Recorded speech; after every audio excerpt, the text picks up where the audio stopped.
여러분 안녕하세요. 경익남과 토론합시다. 오늘 이 부동산 분야의 고수 또 그래서 고시실까요? 고준석 교수님 모셨습니다. 안녕하십니까? 네, 안녕하세요. 잠깐 네. 자기소개차 인사 부탁드립니다. 고준석입니다. 예, 부동산을 한 30년 정도 공부를 해왔고 아직도 공부하고 있는 중입니다. 네, 지금은 연세대 경영전문대학원 상남경영원에서 주임 교수를 맡고 있고 또 고부자 채널을 운영하고 있습니다. 오늘 김 교수님하고 토론이 잘 됐으면 좋겠네요. 시장에 대해서. 네, 좋습니다. 또 부동산 최고위 과정을 또 주임으로 맡고 계시니까 전반적인 이제 시장 상황에 대해서 공부하고자 하는 여러 또 전문가들을 대상으로 시장을 명확하게 또 진단하기 위해서 많은 메시지를 던져주시고 계시리라 믿고 있습니다. 제가 이 말씀부터 질문을 드리겠습니다. 아까도 잠깐 말씀 나눴지만 제가 우연히 어떤 기사를 보는데 기사로 하나가 팝업이 된 게 고준석 교수님 기사인 거예요. 네. 그래서 정말 그 24년 상반기까지 욕을 많이 먹었다. 욕이라는 욕은 다 먹었다. 너무 힘들었었다. 그런 인터뷰 기사를 좀 제가 접했거든요. 네. 그래서 우리 PD님 통해서 꼭 교수님을 좀 섭외했으면 좋겠다. 그래서 섭외를 했거든요.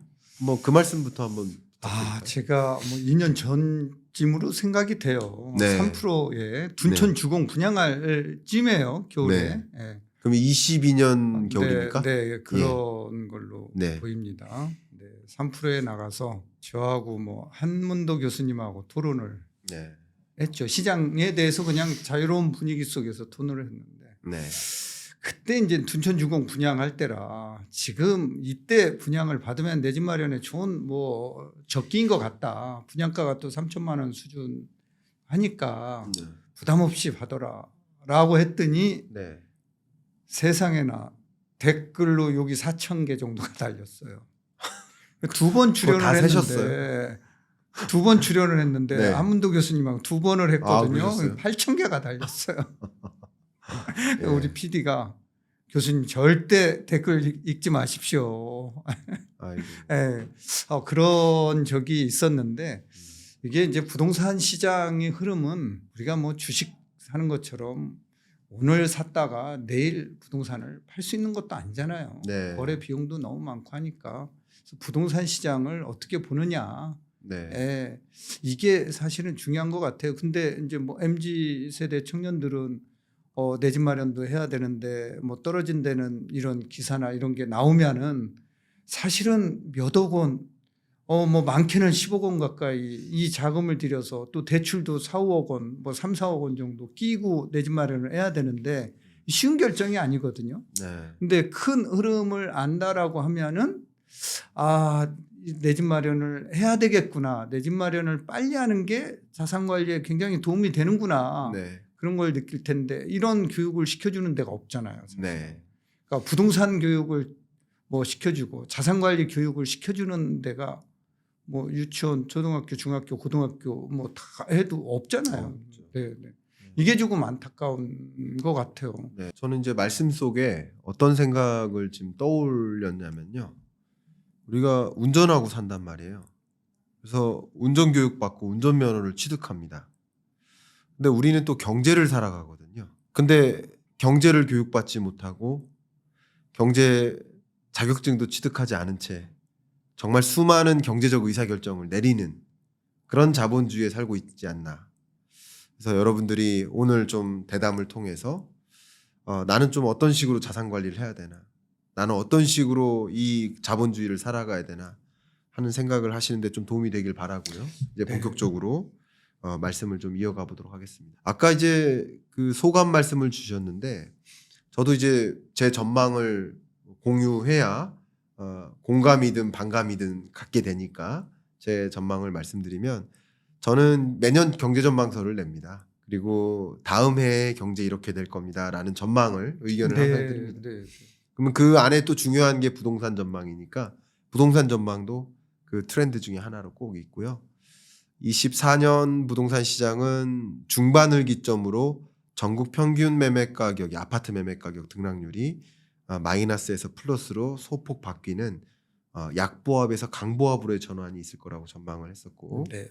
근데 그 약보합과 강보합으로의 전환만 보시면 굉장히 많은 대단히 큰 오해를 할 수 있다. 왜냐하면 그 모든 시장이 같이 움직이는 게 아니라 이런 초기 상승장에 서울을 주도로 상승세가 강하고 비수도권의 경우에는 상승 전환을 할 수 없을 수 있다. 소위 비대칭화. 그러니까 강보합으로의 전환, 두 번째 비대칭화. 이렇게 전망을 했었어요. 그리고 뭐 저도 이제 방송 활동을 많이 하니까 뭐 한 번은 이런 말을 한 적이 있어요. 지록위마라는 사자성어가 있잖아요. 네. 너무 그 악플이 쇄도하니까. 그러면 내가 전망을 해서 분명히 내가 보고 있는 게 사슴인데 네. 말이라고 얘기해야 됩니까? 저는 약간 이런 것 같아요. 너무 부동산이 정치화돼서 오르면 오른다고 말하지 말라 이거죠. 떨어진다고 말해달라 이거예요. 마치 한일전 네, 축구 네, 경기 네, 할 때 한국이 이긴다고 얘기해달라는 거예요. 근데 전략적으로 봤을 때 한국이 질 것 같으면 질 거라고 전망하는 것이 필요하다는 거예요. 네. 왜냐하면 자산시장은. 네. 그런 면에서 저도 약간의 공감대가 있고, 그리고 그런 잘못된 문화는 정치적으로 이런 경제를 진단하는, 경제를 희망하는 것을 얘기를 듣기를 희망하는 그런 어떤 문화는 결국 전문가들이 소신 있게 발언을 못하게 만들어요. 위축시켜요. 그래서 이 건전한 토론 문화를 그냥 없애버리는 겁니다. 이것은 좋은 방향이 아니라고 생각을 해요. 어떻게 생각하십니까? 뭐 저도 뭐 김 교수님 의견에 네. 전적으로 공감이 되고요. 네. 이게 부동산 특히 이게 이제 자산 시장에 대해서는 네. 정쟁의 도구로 이게 쓰여서는 안 될 것 같아요.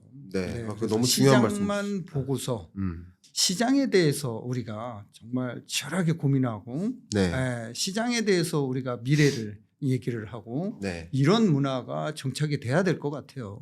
네. 좋은 의견입니다. 정쟁의 도구가 아니라 네. 저도 항상 그렇지만 저는 그 종속 변수가 있거든요. 제가 전망하고자 하는 종속 변수. 네. 그게 전국 평균 아파트 매매 가격 등락률입니다. 네. 이게 주간 단위로 플러스로 바뀌면 네. 상승이고 네. 플러스로 못 바뀌면 하락인데 네. 그 값이 오를 거냐 떨어질 것이냐를 전망하는 사람인 거예요. 네. 거시경제적으로. 네. 네. 정쟁의 도구로서 올랐으면 좋겠다, 떨어졌으면 좋겠다가 아니거든요. 네. 그렇지 숫자를 가지고 전망하시는 것. 그렇죠. 네. 전 네. 숫자를 전망하는 것뿐입니다. 네, 네, 네. 어떤 정치적 의견이나 네. 이해관계 입장에서의 고려가 없습니다. 네, 전문가들은 그렇게 하는 게 맞는 거고요. 네. 그 시장만 보고 전망하는 게 네. 찐 전문가가 아닌가 그렇게. 좋은 말씀이죠. 네. 근데 제 초기에 이런 대담을 잠깐 나눈 이유는 네. 그렇게 정쟁의 도구로 삼는 그런 소위 대중들의 문화가 형성이 되면 결국 시장을 전망하는 전망가들, 연구가들을 위축시킨다고. 네. 말을 못하게 만든다. 그렇죠. 입을 봉쇄하는 거죠. 그러면 네. 올바르게 시장을 판단할 능력이 없어요. 일반 대중들 시민들은 없죠. 네. 시장을 판단할 수가 없는 거죠. 그렇죠. 네. 저도 그래서 이 토론 프로그램을 운영하는 이유는 다양한 의견들을 다 접하시고 여러분만의 객관적인 판단 기준을 가지셨으면 좋겠다라는 거거든요. 그러는데 오늘 토론이 좀 도움이 되시기를 바라는 마음으로 일단 이 질문 드리겠습니다. 네. 첫 질문이네요. 24년 하반기 시장 뭐 혹자는 상승장이 왔다. 또 혹자는 정말 본격적인 폭락은 시작도 안 했다. 일시적인 상승이다. 이 두 가지 여론이 있습니다. 그죠? 네. 상승장으로 전환된 거다. 아주 뭐 떨어지는 건 시작도 안 했다. 그렇죠. 네. 본격적인 상승이다. 네. 아니면 두 번째는 네. 일시적인 상승이고 다시 폭락할 거다. 이 두 가지인데 어떤 입장이십니까? 저는 이제 뭐 상승으로 전망을 네. 하고 있고요. 네. 지금 현재 시장을 보면은 네. 기본적으로 공급이 지금 부족하잖아요. 네. 네. 공급이 부족한 시장에서 이 가격 결정은 뭐 수요자가 우위니까 네. 가격은 올라가게 돼 있는 거 아닌가요? 공급이 부족할 때는 또 공급자 우위가 또 형성될 수도 네. 있죠. 그럼 공- 더 뭐, 가격이 올라갈 뭐 여지가 있죠. 더 가격이 예. 그러니까 예를 들어서 예. 음마 아파트에 10사람이 가서 매수를 대기한다라고 하면은 가격은 쭉 올라간다. 지금 이제 그런 상황이 일부 지금 나타나고 있고 또 하반기에 뭐 워낙 우리 김 교수님 금리 전망을 잘 하시니까 뭐 미 연준에서 4분기 정도에는 그래도 금리가 내려갈 가능성이 작년보다는 올해는 조금 더 많아진 거 아닌가. 상반기보다는 하반기에 조금 더 4분기쯤에는 뭐 더 조금 가까워진 거 아닌가. 그러면은 뭐 0.25라도 내리면은 네. 우리나라도 뭐 기준금리를 0.25% 정도는 내리겠죠. 네. 그러면 이제 심리적 저항선이 이제 무너질 것 같아요. 네. 뭐냐라고 하면은 내 집 마련을 그동안에 금리가 비싸니까 나는 좀 이따 하겠다라고 하던 실수요자들이 이제 내 집 마련해야 되는 거 아니야? 이런 이제 저항선이 이제 무너질 것 같아요. 네. 그래서 수요는 단기적으로 시장 가격에 탄력적으로 영향을 미치잖아요. 근데 네. 공급은 비탄력적이잖아요. 네. 뭐 공급하고 싶다고 해서 되는 게 아니고 중장기적으로 가야지만 공급이 되는 거니까. 네. 그러니까 이제 가격은 뭐 올라갈 수밖에 없는 그런 상황이고 오죽했으면은 뭐 지난 정치 얘기 안 해야 되는데 대선에서 여야 대선 후보들이 네. 310만 원, 뭐 야당의 이재명 대표가 310만 원, 또 현 대통령 윤석열 대통령 270만 원 공급하겠다라고 이제 주택 공약을 발표를 했잖아요. 네네. 일반 우리 지금 김광석 TV를 시청하는 시청자분들은 아마 모를 것 같아요. 270만 원가 어느 정도인지 서울에 한 165만 원 예. 정도, 160만 원 정도로 보시면 될 것 같고요. 네. 분당 신도시가 590만 평입니다. 여의도의 한 5배 정도로 보시면 돼요. 네네. 거기에 10만 가구가. 그러니까 이제 분당과 같은 신도시를 27개를 만들어야 된다는 거죠. 네. 이게 가능할까요? 지금 현 시점에? 선심성 공약인 건 맞죠. 그래서 이게 이제 공급이 단기적으로는 안 된다라는 거예요. 네. 이런 상황. 그다음에 뭐 위험이 항상 시장에 따르고 있지만 네. 우크라이나 러시아가 전쟁이 날 줄 몰랐잖아요. 네. 뭐 이런 체계적 위험이 항상 언제든지 발발하는데 이 전쟁으로 인해서 원자재 공급망이 지금 망가졌잖아요. 네. 원자재 가격이 지금 엄청 올라가고 있잖아요. 네. 그러니까 분양가 올라가고 공사비 상승에 분양가 상승으로 이어지는 거잖아요. 네. 네. 이런 것들이 부동산 시장 가격을 지금 굉장히 힘들게 만들고 아, 네. 또 뭐 하나 중요한 거는 비아파트 시장이 있죠. 아파트 시장과 비아파트 다세대 빌라. 그동안에는 이 시장이 빌라 다세대가 아파트 시장의 보완제 역할을 해왔었거든요. 네. 근데 전세 사기 여파로 여기에 수요자들이 이제 아파트 시장으로 지금 몰려오고 있다라는 거죠. 그래서 아파트 시장으로 오다 보니까 아파트 시장의 전세 가격을 지금 밀어 올리고 있고 전세 가격이 매매 가격 대비해서 이제 갭 차이가 좁아지니까 네. 이때 내 집 마련해야 되는 거 아니냐. 그래서 이게 거래량이 늘어나고 있고 뭐 대출 끼고 내 집 마련하는 사람도 있지만 전세 끼고 또 내 집 마련하는 사람 늘어나고 있다라는 거죠. 지금 이런 상황들이 지금 있는데 우리가 공급은 신축뿐만이 아니라 기존 다주택자들이 가지고 있는 매물이 시장에 나오게 하는 것도 공급이거든요. 네. 근데 다주택자들이 지금 시장에 물건을 안 내놓고 있잖아요. 자, 이게 뭐냐면은 지금 규제 때문에 그렇거든요. 그러니까 이 규제를 하게 되면은 시장 경제 원리로 이 부동산 시장도 돌아가야 되는데 지금 동맥경화가 확 걸려 있는 거죠. 그래서 지금 매물이 시장에 안 나오고 묶여 있으니까 신축 공급도 안 되고 기존 다주택자의 물량도 안 나오고 이게 순환이 안 되는 거죠. 네. 이러다 보니까 이제 시장 가격은 하반기 예상은 이러한 점들을 보면은 상승하는 게 맞는 것 같다. 네. 저는 뭐 연초에도 그렇게 예상을 했었고 뭐 지금도 그렇게 예상을 하고 있습니다. 좋습니다. 네. 의견 너무 감사하고요. 제가 이게 그냥 단순히 인터뷰가 아니라 토론 채널이어서 저도 한번 의견을 드려보도록 하겠습니다. 비슷한 관점인 것 같아요. 근데 먼저 수요 측면을 보면요. 저는 이제 수요를 이렇게 정의합니다. 구매 여력 곱하기 구매 의사. 근데 둘 중에 하나라도 0이면 0이에요. 곱하기니까.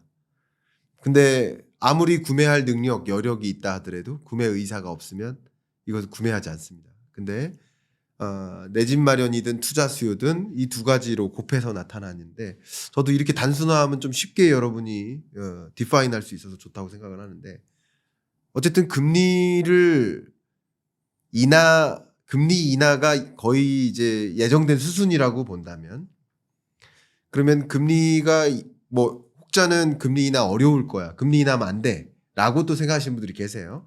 그건 그렇게 중요하지 않은 것 같아요. 왜냐하면 시장에서 절대적인 비중이 금리 인하에 베팅을 하는 거예요. 금리가 떨어질 거라고 생각하니까 금융기관들이 변동금리 그리고 고정금리 대출 두 개 중에 상대적으로 고정금리보다 변동금리 대출이 금리가 더 싸요. 왜? 금리가 떨어질 거라고 생각을 하니까 네, 네. 조금 더 지금 이 높은 금리로 대출 상품을 많이 판매하고 싶은 의지인 거죠. 그러니까 통상적으로 금리가 낮을 때거나 이럴 때는 뭐 당연히 고정금리가 비싼데 지금은 고정금리가 더 싸요. 그러니까 이런 것은 시장에서 이미 인식하기를 금리가 떨어질 거라고 받아들이는 거예요.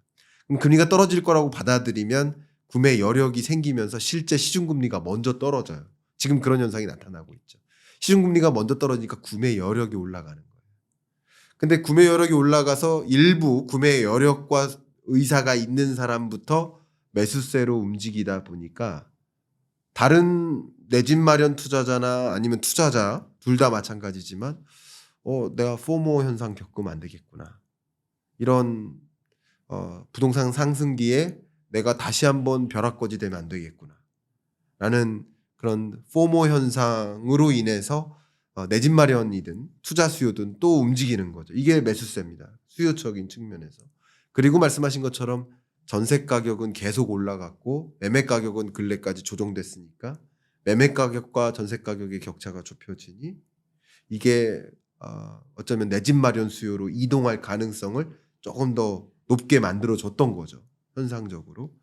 그래서 수요적인 측면을 저는 그렇게 생각하고요. 두 번째 공급적인 측면인데 공급 부족을 말씀하셨어요. 저는 이 부분이 또 다른 주제라고 생각을 합니다. 왜냐하면 소위 부동산 가격이 폭락할 것이다 라고 주장하시는 분들의 그 근거, 어떤 경로로 가게 되면 부동산 가격이 폭락할 것이다. 왜냐하면 그 시나리오도 우리는 장착을 하고 있는 게 시장을 판단하는 데 유리하잖아요. 혹시 그 근거를 아십니까? 그거는 한때는 네. 인구를 가지고서 인구 절벽을 가지고서 얘기하던 분들이 굉장히 많았었어요. 네네. 네. 그건 아니라고 이제 생각이 될 것 같고요. 지금은 네. 근래 들어서는요. 네, 네, 네. 부동산 폭락론을 이제 주장하시는 분들의 주된 근거는 거기 항상 복선처럼 깔리는 게 있습니다. 경제 위기 온다고. 예를 들어서 4월 위기설 같은. 네, 네, 네. 뭐 어떤 9월 위기설. 네. 어떤 경제 위기가 온다라는 전제에 깔려요. 근데 경제 위기가 오면 당연히 집값은 폭락하는 겁니다. 그 시나리오는 상정할 필요가 없어요. 경제 위기가 오면 자산 가격은 그냥 폭락하는 겁니다. 다만 그 경제 위기가 올 거라는 근거가 있느냐는 거죠. 그러니까 지금 가장 대표적으로 경제 위기 올 거라고 보는 대표적인 논리가 부동산 PF 부실 문제예요. 이게 터져서 경제 위기가 온다라고 보고 있거든요. 폭락을 주장하시는 분들이 혹시 그 부분에 대한 의견을 먼저 여쭙고 제 의견을 드리는 게 좋을 것 같습니다. PF 시장의 규모는 135조 정도 돼요. 네. 이게 우리나라 GDP를 감안하면은 그렇게 뭐 이게 절대적으로 경제를 뒤흔들거나 네. 이 PF 대출이 이게 전체 다 또 망가지는 게 아니고 네. 아니기 때문에 예. 우리나라 GDP가 2,200조 정도 되는데 네. 이게 그렇게 경제 위협적으로 다가서지는 않을 것 같아요. 뭐 IMF 때 은행 제가 이제 저는 뭐 시중은행에서 그때 융자 담당 대리를 했으니까 네네. 신한은행에서 네. 대출 금리가 7% 8%였어요. 네, 네. 그러면 이때 IMF 때 집을 판 사람, 이때도 경제 위기였잖아요. 네. 예.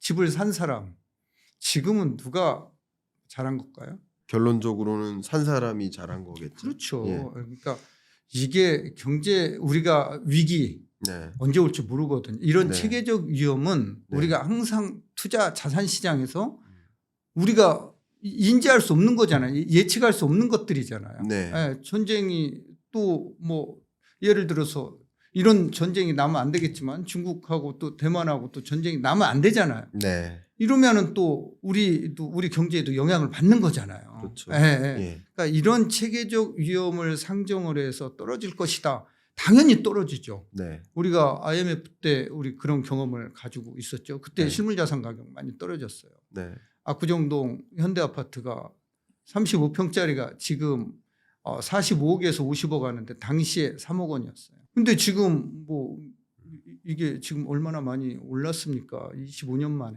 근데 금융위기 때도 마찬가지죠. 네. 금융위기 때도. 그런데 그렇게 경제 위기가 와서 우리가 살아나지 못하면은 네.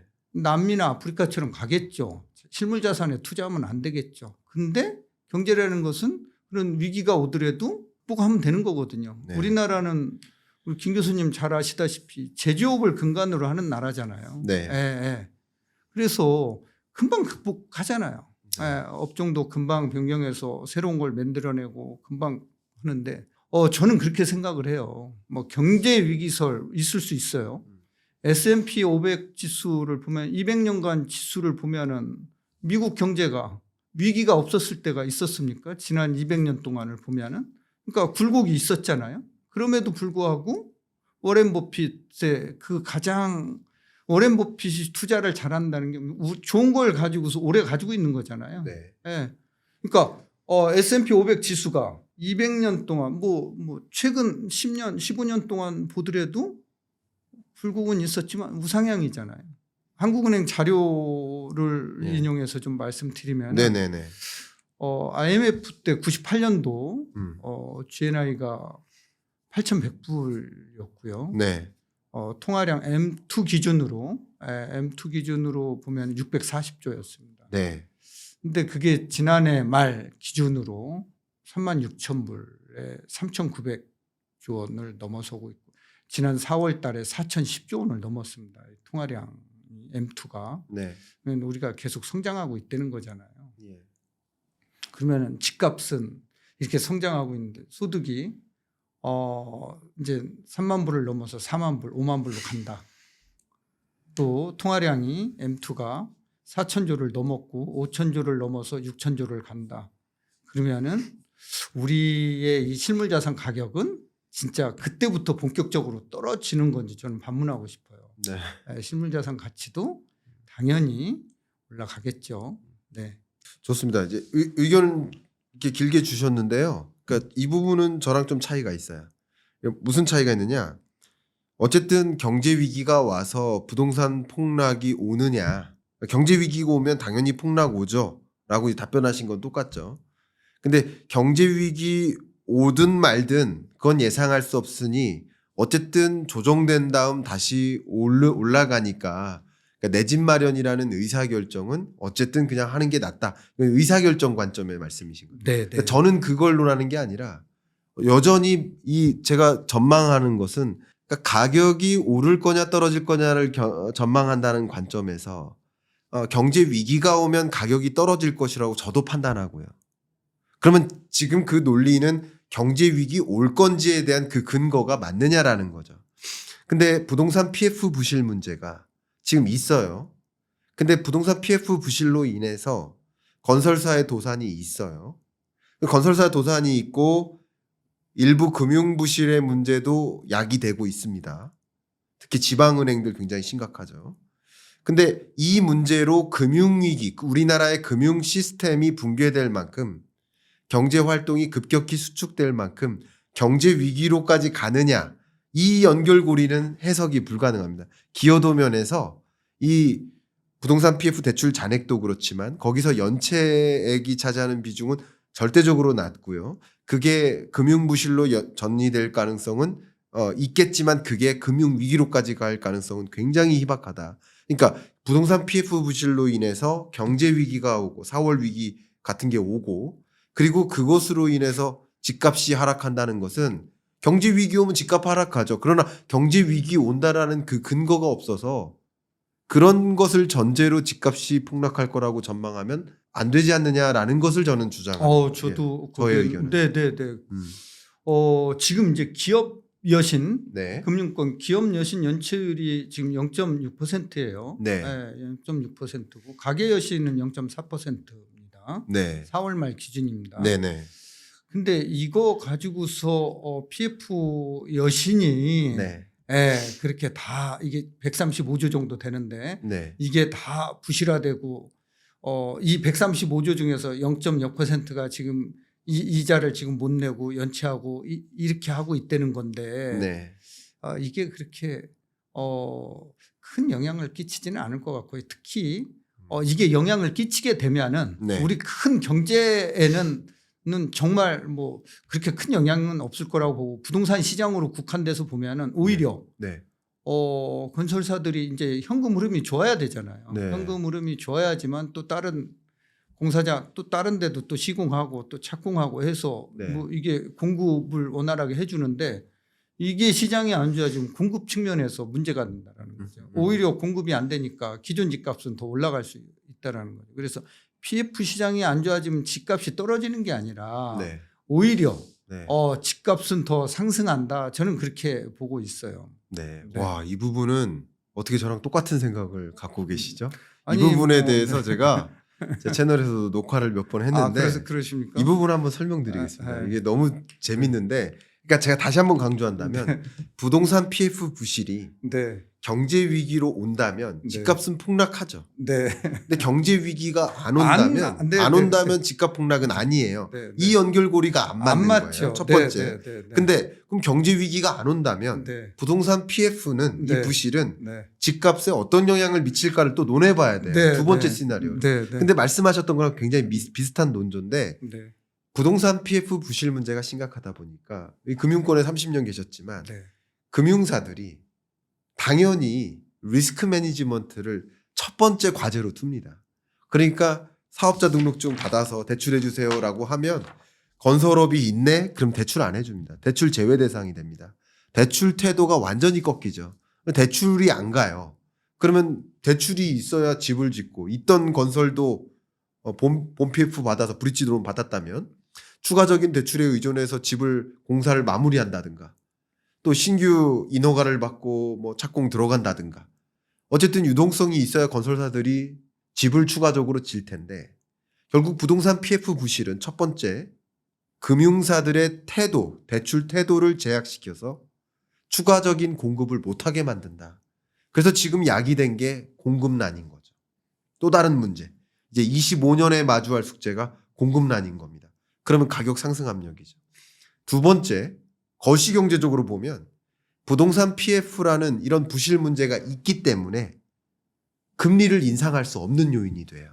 왜 한국은행은 미국이 올릴 때 그만큼 못 올렸느냐. 그 여러 가지 이유 중에 하나가 부동산 PF 부실이에요. 또 우리나라가 만약에 선제적으로 금리 인하할 가능성이 좀 낮아 보이지만 선제적으로 인하하거나 미국이 인하했을 때 시간적 격차를 그렇게 많이 안 두고 빨리 인하를 하는 요인이 하나 있다면 그것 역시 부동산 PF 부실이에요.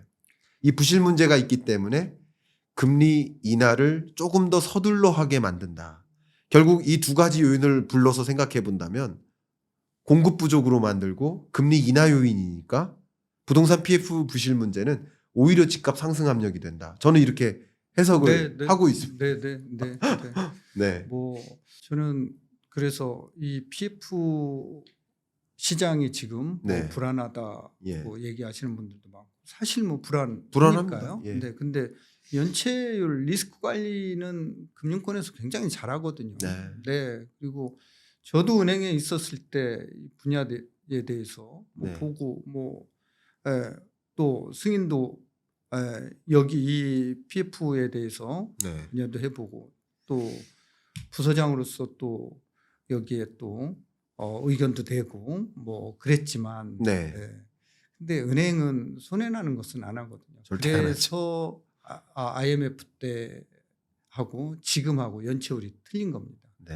예, 그래서 그 당시에는 이제 그렇게 은행에서 네. 그렇게 못했지만 네. 리스크 관리를 지금은 뭐 금융권에서 리스크 관리를 엄청 잘합니다. 네. 그래서 PF 물론 정상적인 주택담보대출도 0.4%의 이 가계 여신에 대해서 연체가 있어요. 네. 그러니까 차이가 2%포인트, 0.2%포인트뿐이 안 나잖아요, 지금. 네. 예. 네. 그러니까 이게 저는 그렇게 심각하다고 보지는 않습니다. 네. 예, 예. 네. 그래서 이런 시장은 이제 계속 이렇게 이제 뭐 진행이 돼 가고, 네. 결국에는 뭐 CR리츠를 통해서 뭐 PF 시장을 구제를 한다. 이런 거 가지고는 저는 안 될 것 같아요. 네. 결국에는 수분양자가 시장에서 시장이 원활하게 돌아가서 정말 현금 흐름이 돌아야지만 뭐 사는 거지. 뭐 CR리츠는 손해 남도 상관없는 겁니까? 그 손해 나면 안 되잖아요. 네. 또 안고서 분양 안 되면 안 되는 거잖아요. 네네. 그러니까 결국은 시장이 지금 순환이 안 되기 때문에 네. PF 시장 문제도 이렇게 분양이 안 돼서 이런 거잖아요. 예, 시장이. 네. 그래서 지금 이런 문제가 발생한 건데 제가 처음에 얘기했듯이 동맥경화다 지금 네. 시장이. 예. 그래서 PF 시장도 지금 문제가 대부 있다. 네. 그런데 그렇게 심각한 거는 뭐 그렇게 심각하게 부동산 가격이 이 시장 때문에 떨어질 것 같지는 않다. 이렇게 예상을 하는 거죠. 네. 좋습니다. 의견 너무 감사하고요. 어쨌든 저는 부동산 PF 부실 문제가 뭐 심각하다. 우리 한국 경제의 가장 약한 고리에 해당된다. 다만 그게 경제 위기로 불고 올 만큼 뭐 혹자는 또 가계 부채를 또 가장 약한 고리로 꼽고 계신데 가계 부채 규모가 계속 늘어나는데 가계 부채 규모가 늘어날 때 그 늘어난 가계 부채가 다 상환하지 못하는 부채가 아니거든 전체가. 근데 그 중에 취약차주의 부채가 있고 대략한 취약차주의 부채가 5.5%에 해당돼요. 근데 물론 취약차주 이 연체가 계속 늘어나는 부실채권 비율에 해당되는 취약차주의 부채 규모가 역시 다 상환이 안 되는 것도 아니거든요. 여전히. 그런 면에서 가계부채도 그러하고 부동산 PF 부실 문제도 340여 조에 달하는 그 부동산 PF 대출 잔액이 또 23년까지는 증가하다가 24년 1분기에 또 줄었거든요. 줄어든 이유 중에 하나는 뭐 정리 구조조정되는 과정에서도 또 상환하고 정리되니까 그런 영향도 있겠지만 기본적으로 부동산 PF 부실이 문제긴 문제지만 이게 뭐 경제 위기를 불러올 만큼 그렇습니다. 금융 시스템의 어떤 불안을 만들 만큼의 그런 요인은 아니라고 저는 판단하고 있는데 그 부분은 교수님도 저도 공감해 그렇게 보고 주시네요. 있습니다. 예. 네. 그 부분도 막 감사합니다. 이게 물론 다른 의견을 갖고 있는 분과의 토론도 중요하지만 또 공감할 만한 부분이 있다면 역시 또 좋은 토론의 주제가 되거든요. 그게 더 재밌지 않을까요? 다른 반대되는- 의견. 네, 다른 의견 제가 얘기하는. 22년, 3년, 4년 네. 상반기까지 네, 그 다른 의견의 거장들과 네. 계속 토론을 벌여왔습니다. 네. 그러셨구나. 절대 그렇지 않다. 네. 경제 위기 없다. 4월 위기 안 온다. 새마을금고 네. 안 무너진다. 네, 네. 제가 그 이야기를 계속 토론해 왔고요. 그러니까 저런 얘기하고 똑같은 것 같아요. 지금 네. 미국 사람들은 대한민국이 전쟁 중에 있는 걸로 알고 있는 사람들도 있어요. 워낙 그냥 뭐 근데 우리나라 사람들은 그렇게 생각 안 하잖아요. 네. 네. 좋은 말씀 주셨습니다. 제가 이 질문도 한번 드려보고 싶었어요. 네. 저도 이제 그 다른 이제 방송에 출연을 했을 때 제 채널은 제 채널이니까 거시경제적으로 부동산 시장을 보시는 방법에 대해서 좀 잘 아세요. 근데 다른 채널이나 다른 방송에 나왔을 때는 그런 습관이 안 되어 있어서 제가 이렇게 얘기하면 반문을 합니다. 어떤 반문이냐면 경기가 이렇게 안 좋은데 집값이 반등할 수 있겠느냐 이런 네, 네. 댓글이 많아요. 근데 이 부분에 대해서 먼저 좀 알려줘야 될 것 같아요. 예. 그러니까 저는 뭐 아까도 얘기했지만 네. 기본적으로 네. 소득이 늘어야 돼요. 네. 경제가 성장이 돼야 돼요. 네. 기본적으로 개인의 소득도 늘고 네. 돈도 늘어나야 돼요. 예. 이게 이제 기본이 뒷받침되지 않으면은 집값이 오르겠어요. 집값 안 올라요. 네. 예. 그래서 뭐 아까도 뭐 말씀드렸다시피 네. IMF 때 8,100불에서 지금 36,000불 하고 있고 통화량도 지금 3,900조, 4,010조 원을 지금 올해 네. 4월에 넘어가고 있는데 앞으로 이게 증가한다라고 하면은 이 돈이 시장에 M2가 계속 늘어난다라고 하면은 네. 이게 가격이 떨어질 리가 있을까요? 실물자산 가격이 오히려 화폐 가치가 떨어지겠죠. 네. 네, 그래서 원자재 가격 올라가고 인건비 올라가고 통화량 들고 소득 들고 집값은 떨어지고 네. 근데 짜장면 값은 안 떨어지고 이게 말이 되느냐는 얘기죠. 이게 이제 거시적인 지표다. 그래서 뭐 여의도에 가면은 이제 여의도 시범이 있잖아요. 네. 여의도 시범 아파트가 71년도에 분양을 한 아파트예요. 네. 5구 제곱미터가 250만 원에 분양이 됐어요. 네. 네, 근데 지금 그게 지금 한 15억에서 16억 정도 합니다. 네. 그러면 이게 지금 50년 동안에 무슨 일이 있었던 거냐는 얘기죠. 이 아파트 가격에. 네. 네, 740배가 오른 거거든요. 반포에 가면은 반포 1, 2, 3, 4주구가 있어 구반포라고 하던 그 아파트. 그것도 71년도에 분양을 했는데 590만 원에 분양했어요. 근데 그 최근에 입주권 시세, KB 시세를 보면 75억이에요. 32평 아파트가. 그럼 이게 몇 배가 올랐느냐는 얘기예요. 1200배가 올랐다라는 거죠. 예. 이 실물자산 가격이잖아요. 네. 근데 이거를 우리가 부정하면서 살 거냐. 예. 그러면은 앞으로의 부동산 시장은 서울이 올라간다고 해서 제주도 올라가고 제주가 떨어진다고 해서 서울이 떨어지고 강남이 올라간다고 해서 강북이 오르고 이렇지는 부동산은 특성이 여러 가지 특성이 있는데 부동성이라는 특성을 가지고 있어요. 입지. 예. 대체할 수 없는 입지. 네. 예. 이거는 어디하고 바꿀 수 없는 거잖아요. 네. 예. 입지를 바꿀 수 없는. 이런 데는 계속 집값이 올라갈 가능성이 높다. 제가 2006년도에 싱가포르를 고객들 30명하고 싱가포르 시장, 말레이시아 시장을 투어를 갔었어요. 네. 네. 그때 마리나베이의 평당 아파트 가격이 1억이었어요. 지금 2억이에요. 네. 싱가포르도 통화량이 늘고 소득이 늘고 있는 나라잖아요. 당시 3만 불에서 지금 5만 불 가고 있는 나라잖아요. 네. 그러니까 이게 전제가 되지 않으면은 집값은 안 오른다. 거시적으로 이렇게 봐야 될 것 같아요. 네. 그리고 거래량, 뭐 부동산 거래량 같은 경우는 일시적으로 금리가 거래량을 통제하기도 하고 또 금리가 가격을 통제하기도 하고 풀어주기도 하고 이런 역할을 하는데 금리가 가격을 통제 못하는 경우, 거래량을 통제 못하는 경우도 발생할 수 있다라는 거죠. 네.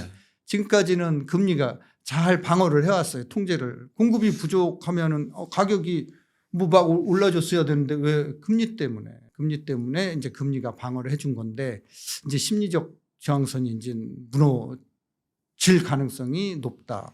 그래서 이제 평균적으로 서울의 아파트 가격이 정고점을 평균적으로 회복을 한다라고 하면은 그러면서 이제 금리가 기준금리가 정말 0.25% 포인트라도 내려간다라고 하면은 시장은 지금 뭐 화산이 조금 움직이는 상태, 약간 이런 상태에서 활화산으로 변할 가능성도 높다 이렇게 보고 있고 거래량이 지금 5천 건이 넘어서고 있잖아요. 거래량이 5천 건 넘어서고 있다는 것은 바닥을 찍고 실수요자들이 굉장히 내 집 마련에 많이 나서고 있다 이렇게 보고 있고 서울은 뭐 5천 건, 경기는 10,000건 지금 넘어서고 있거든요. 서울 아파트의 2배가 경기도가 있어요. 300만 호 정도 되니까 뭐 그 정도 거래량이 비슷하게 간다 이렇게 봐지고 있는 거거든요. 네, 그래서 S&P 500 지수도 뭐 계속 우상향은 안 하잖아요. 부동산도 뭐 샀다가 떨어질 수도 있어요. 그런 체계적인 위험에 맞닥뜨리면은 가격이 떨어질 수 있어요. 또 센 정책이 언제 나올지 모르잖아요.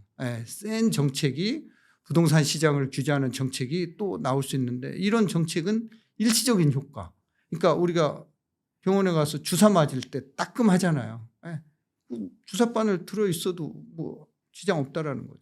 그래서 일시적으로 가격을 뭐 진정시키는 이런 효과가 있는데 이게 가격을 안정시키고 붙잡아두는 효과는 없다라는 거죠. 이 규제가. 네. 그래서 이런 규제가 나오거나 그러한 리스크가 발생할 때는 일시적으로 떨어진다. 우리가 IMF 때나 금융위기 때 우리가 그 시기를 경험을 했잖아요. 예, 그 시기를 경험했고 또 뭐 금리로 인해서 이런 시장을 또 경험을 했고 그러니까 이런 시기가 지나가면은 가격은 우상향해 있더라. 그런데 올라갈 때는 떨어지는 속도보다 더 빨리 올라갑니다. 상향할 때는 수요자들이 급한 마음에 막 살려고 막 시장으로 진입하니까 금액이 많이 올라가는데 팔 때는 안 사니까 이게 거래가 안 일어나니까 떨어지는 속도는 슬로우입니다. 근데 올라가는 속도는 퀵입니다. 예, 그래서 떨어질 수는 있지만 우리가 주식 투자하는 것처럼 오늘 샀다가 내일 팔고 오늘 샀다가 한 달 뒤에 팔고 이러지는 못하거든요. 그래서 우리가 10년 단위로 부동산 시장을 쪼개서 보면은 나눠서 보면은 부동산 가격은 S&P 500 지수나 하고 비슷하게 움직이고 있구나. 근데 그 전제가 소득하고 통화량, 우리 경제 성장을 보는 거예요. 그래서 바람직한 부동산 가격은 경제 성장률 범위 내에서 물가가 오르고 그 물가 성장률 범위 내에서 부동산 가격도 연착륙하면서 가는 게 이게 가장 바람직스럽다. 저는 그렇게 보고 있습니다. 네. 네. 좋은 의견 주셨습니다. 저희가 이제 토론하는 과정이니까 저도 이제 경기와 부동산이라는 이런 관점에서 저의 비유를 좀 한번 말씀 올릴 수 있도록 하겠습니다. 많은 분들이 경기가 안 좋은데 어떻게 집값이 오를 수 있어? 라는 이런 의문을 갖고 계신데 제가 그 의문을 주실 때마다 반문을 드립니다. 20년, 21년 코로나 때. 코로나 때 그 시기에. 그때 경기가 좋았습니까? 라는 질문을 드려요. 그거 너무 좋은 질문이에요. 네, 이해가시죠? 네. 그러니까 이게 저도 그 얘기를 많이 합니다. 20년, 21년 팬데믹 경제 위기 네, 기간. 네, 네. 그거는 경제 위기라고 일컬을 만큼 경기 상황은 지금이랑 비교도 안 될 만큼 어떤 하나의 부문도 빠짐없이 안 좋았던 구간이에요. 근데 집값은 폭등하고 주가도 폭등하지 않았잖아요. 맞잖아요. 근데 22년, 23년 그리고 24년 지금까지 이 경기가 그때보다는 경기가 좋아요. 그러니까 경기가 나쁘니까 집값은 떨어질 거야. 경기가 좋으니까 집값은 오를 거야. 그 경기랑 부동산 관계를 그 시간적으로 동일시하시는데 시간적으로 동일시하면 안 됩니다. 맞습니다. 왜냐하면 경기 사이클하고 부동산 사이클하고 달리 가동이 되는데 그 부분을 잠깐 설명을 드려볼게요. 제 의견을. 왜 그러냐면 20년, 21년처럼 경제 위기가 와버리면 오히려 금리를 대대적으로 인하합니다. 경기 부양시키려고. 통화정책 관점의 목적이 경기 부양이에요. 그럼 경기 부양시키려고 금리를 인하했지만 부작용으로 집값이 상승하는 겁니다. 왜냐하면 제로금리 때 돈이 시장으로 이동하기 때문이에요. 반대로 22년, 23년은 경기가 나빴다기보다는 고물가가 숙제였던 거예요. 인플레이션이 숙제였던 거고 41년 만에 찾아온 고물가 시대니까 그 물가를 잡기 위한 행보가 통화정책 기조죠. 그러니까 금리 인상기가 왔어요. 그러니까 사실 경기가 20년, 21년보다 더 안 좋았다면 금리 인상도 필요 없었죠. 경기가 안 좋은데 물가가 어떻게 올라요? 그렇죠. 경기가 나름 그때보다는 좋으니까 물가가 오르는 거거든요. 그러니까 결국 22년부터 24년 상반기까지 집값이 조정됐었던 것은 경기가 나빠서가 아니라 금리를 인상했기 때문이다. 참 이렇게 생각해 보면 경기와 자산 시장의 행보는 다소 엇박자다. 오히려. 그래서 경기가 나쁜데 어떻게 집값이 올라갑니까? 라는 질문은 여러분 다시 한번 해보십시오. 다시 되새겨봐 주시길 바라고요. 또 한 가지 되게 재밌는 접근을 한번 해볼게요. 설명을 드려보는 거예요. 경기가 안 좋으면 지금은 잠깐 주택 공급자적 입장에서 생각해 볼게요. 부동산 경기가 20년, 21년에 좋았어요. 그럼 부동산 경기가 좋을 때는 건설사들이 적극적으로 인허가를 받죠. 그래서 20년, 21년 부동산 경기가 좋을 때, 집값이 폭등할 때 건설사들이 인허가를 엄청 받습니다. 그럼 인허가 받은 후 실제 분양까지 이루어지려면 대략 한 3년 정도가 지나는데, 그러니까 20년에 인허가 받았던 그 공급 물량이 이제 반대로 24년에 대대적으로 쏟아지는 거예요. 23년, 24년에. 그러니까 그러니까 수급이라는 면에서 공급 사이드만 본다면 부동산 시장이 상승장일 때 그때 건설사들은 인허가를 받고, 그리고 실제 건설 투자 착공까지 이어지면서 분양으로 이어지는 시점에는 정작 공급이 과잉한 거예요. 그러니까 이게 시장이 줄곧 상승만 하는 게 아니라 공급이라는 관점만 봐도 상승 하락이 반복되는 거. 반대로 22년부터 24년 상반기까지는 부동산 시장이 조정되는 국면이니까 건설사들이 인허가를 안 받습니다. 당연히 인허가 받은 물량도 착공하고 분양으로 이어질 가능성도 더 떨어져요. 심지어 또 대출 규제까지 강화되니까. 어쨌든 부동산 경기가 위축될 때는 건설사들도 건설 공급 의사가 없어서 인허가 물량이 줄어들고, 그리고 인허가 물량이 줄어든 구간으로부터 2, 3년 후에는 또 공급 부족으로 이어져요. 그러니까 이게 시장이 좋을 때는 3년 후에 공급 과잉으로 나타나고, 시장이 나쁠 때는 또 3년, 2, 3년 후에 공급 부족으로 연결되니까, 그러니까 오히려 부동산 경기라는 측면에서 사이클을 볼 때도 이런 사이클이 그려질 수밖에 없다. 저는 이렇게 보고 있거든요. 근데 이제 그게 네. 수요와 공급이 비슷한 시점은 그게 맞는데요. 네. 지금 우리나라는 OECD 기준으로 보면은 네. 인구 1000명당 OECD 국가들은 450에서 650가구 사이인데 네. 우리나라는 400가구가 안 되거든요. 네. 공급이 아까도 얘기했다시피 부족한 나라기 때문에 네. 그게 이제 수요 공급이 일치되는 시점에서는 그 말씀이 김 교수님 그렇죠. 말씀이 그렇죠. 맞는데 예. 지금은 아무리 인허가를 받더라도 부족한 상황이에요. 그런데 경기가 안 좋으면은 예. 인허가를 받아놓은 곳조차도 착공이 안 되는 거예요. 그렇죠. 예. 예, 예. 그 예. 말씀인 거예요. 예, 그러니까 제가 이제 그래서- 수요를 예, 고려하지 않은 맞습니다. 공급 입장에서만 먼저 사이클을 그려본 거예요. 맞습니다. 예, 예, 예. 예. 그런 상황이라 네. 항상 아쉬움이 있죠. 이런 시장에서 아무리 뭐 부동산 고수래도 네. 바닥에서 살 수는 없을 것 같아요. 예. 그러니까 이게 부동산 가격이 쭉 우상향만 하는 게 아니잖아요. 네. 예.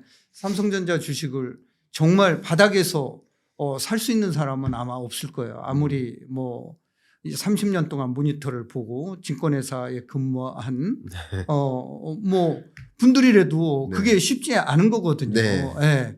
마찬가지일 거예요. 이게 부동산이라는 게. 그래서 저는 이 부동산을 정말 자산 관리를 이렇게 이제 뭐 한다라고 하면 내 집 마련은 자산 관리의 첫 걸음이다. 이렇게 보고 있어요. 내 집 네. 마련은 조금 해 놓으면은 이게 뭐 당장 팔 거 아니니까. 네. 그리고 내가 바닥이 어딘지 알고 또 그거를 가르쳐 주는 사람도 없고 그래서 거기 뭐 거시적인 이 지표에 대한 이 확신만 있다라고 하면은 대신에 올라갈 때 많이 올라가고 떨어질 때 덜 떨어지는 이런 지역에 잘 골라서 사면은 좋겠다. 네, 네. 네. 결국 내 집 마련 의사 결정에 대한 조언까지 이게 주셨는데요. 오늘 뭐 긴 시간 동안 말씀해 주신 부분에서 제가 좀 인상 깊었던 부분, 그리고 제가 평상시 굉장히 공감했었던 부분, 그런 부분에 대해서 한 가지만 첨언드리고 네, 네. 마무리할까 합니다. 저도 이제 이 시장을 볼 때 집의 가격이 올라간다고 가정하진 않습니다. 재밌는 포인트인데 집의 가격은 어쩌면 그대로인데 돈의 가치가 떨어져서 더 많은 돈을 주고 살 뿐이다. 더 많은 돈을 주고 집을 바꿀 뿐이다. 작년에는 7,000원 주고도 순대국밥을 바꿨지만 올해는 10,000원 줘야 순대국밥을 바꾸는, 순대국밥의 가치가 올라간 게 아니라 돈의 가치가 떨어져서 더 많은 돈을 주고 순대국밥을 바꿔야 된다. 부동산 시장도 결국 우리가 가정할 때 우상향을 가정해 놓고 플럭추에이션이 그려지는 것으로 볼 것인지, 아니면 우하향으로 가정해 놓고 플럭추에이션이 그려질지에 따라서, 그 어떻게 가정하는지에 따라서 사실 의사결정이 많이 달라질 수는 있다고 봅니다. 근데 저도 지금까지 돈의 가치가 50년 동안 떨어져 왔듯이 앞으로도 유동성은 더 많아지고 돈의 가치는 떨어질 것으로 보고 있기 때문에 설사 인구가 감소한더라도 돈의 가치는 추가적으로 더 떨어질 것으로 보고 있기 때문에 더 많은 돈을 주고 집을 바꿔야만 하는 시대가 앞에 놓여 있지 않을까. 장기적인 흐름에 있어서 네. 전망이 아니라 그런 우상향의 어떤 그림을 먼저 상정해 놓고 상승 하락을 반복하니까 나름의 충분히 조정된 국면이라면 의사결정을 내리는 게 좋지 않을까 하는 생각을 개인적으로 하고 있습니다. 네. 제 생각이 맞다는 주장은 아니지만 자, 이런 관점에서 우상향을 일단 그리고 계시잖아요. 다만 이제 우하향을 전제로 해놓고 또 말씀하시는 분들도 계시거든요. 그런 분들은 왜 그런 것이고 그런 것은 잘못된 어쩌면 가정일 수 있다라는 혹시 의견을 주실 수 있을까요? 이 부분 굉장히 중요해서 그렇습니다. 그분들한테 물어보셔야 될 것 같고요. 그럴까요? 예. 예. 그래서 이제 그분들 다 이제 견해는 틀릴 맞아요. 수 있으니까요. 네. 또 시장을 보는 또 이 안목이 또 다 틀릴 수 있으니까. 그래서 저는 제가 뭐 신한은행에서 부동산을 한 94년부터 네. 퇴직할 때까지 또 지금까지 공부를 하면서 시장을 쭉 봐왔기 때문에 네. 그 시장을 보고 공부해온 이런 토대로 해서 전망을 하는 거고. 네. 그래서 뭐 이렇게 쭉 지나고 보면은 뭐 우상향이 맞더라. 네. 지금까지. 네. 그런 말씀을 드릴 수 있고 또 앞으로 10년 후에도 또 그런 뭐 10년 앞으로 10년 그 안에도 뭐 떨어질 수는 있겠지만 네. 결국에는 10년 후에 보면은 통화량은 5천조를 넘어 올해만 한 100조가 늘었어요 지금 통화량이. 그래서 통화량이 5천조를 넘어서고 소득도 또 뭐 4만 불을 넘어서 5만 불로 또 진입한다라고 하면은 짜장면 값도 올라 있겠죠. 네, 아까 교수님 말씀하신 대로 네. 화폐 가치는 뭐 정말 더 떨어질 수밖에 없으니까. 네.